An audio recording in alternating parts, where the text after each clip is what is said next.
Hi, my name's Corey. I'm 22. I'm a college student studying engineering. And engineering in school is tough. It's really tough. And I kind of have really spiraled down since I started college. I had some issues in high school, but that's when I really fell apart.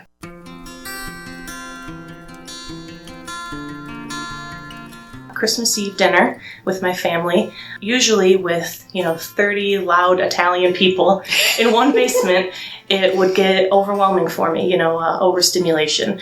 And a lot of times I would have to step upstairs, even go outside to physically cool off and to just calm down a little bit from being overwhelmed. Yeah, and I was usually secluded in my room. That's one of my go-tos, if you will. When I get overwhelmed, is I just hide. For the most part, my OCD would revolve around things being stacked or folded or arranged, stacks of paper, having a compulsive need to straighten them, or refold towels over and over until it was appropriate or whatever. And it was almost impossible to resist it. And that was really unfortunate when there's somebody else in the room, because it was really embarrassing to have to sort something or reorganize something when they're not looking. So I'm not embarrassed by this compulsive need that people, don't understand how hard it is to resist. And so as far as sleep, a lot of times I would have trouble falling asleep, or at least sometimes I would. And a lot of times that would be because I was hyper-focusing on something I was anxious about or obsessing over something. And, I just couldn't turn my mind off enough to fall asleep. And then waking up would also be really difficult because I would wake up with a pit in my stomach. So nervous about going to class, or, even getting out of bed. Sometimes I would just feel frozen laying there, and often literally feel nauseous until I was able to wake up enough to just kind of, settle, I guess.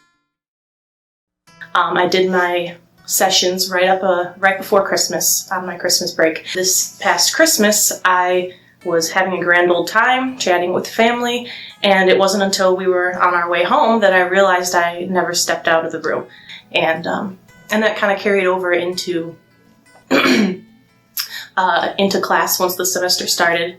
I told myself, okay, I'm going to look around the class, find somebody, remember her face, and then the next time I came into class, I had the guts to go sit next to her, and I started the conversation. I didn't even wait for her to. I introduced myself, and that was very out of character for me. The good thing about that compulsive behavior not being as strong was that a lot of times I'd be able to walk away for 5 minutes and tell myself, okay, I'll go fix it later or something. And then a lot of times I'd forget about it and I wouldn't have to worry about it. When I did feel like I really had to fix it now, I at least felt a little calmer, feeling more comfortable around people in class and coming home and not feeling so exhausted, being able to resist naps in the middle of the day and things like that made it easier to fall asleep at a good time. And then, of course, I was more comfortable waking up because I was no longer so scared to go to class. For me, I had very severe issues, if you will, and therapy and medication wasn't quite enough. So that's another perk of this, is that it really, rounds out your healing process, because you can have all sorts of coping skills and medications, but with your brain out of balance, there's really not much else that can fix that besides this.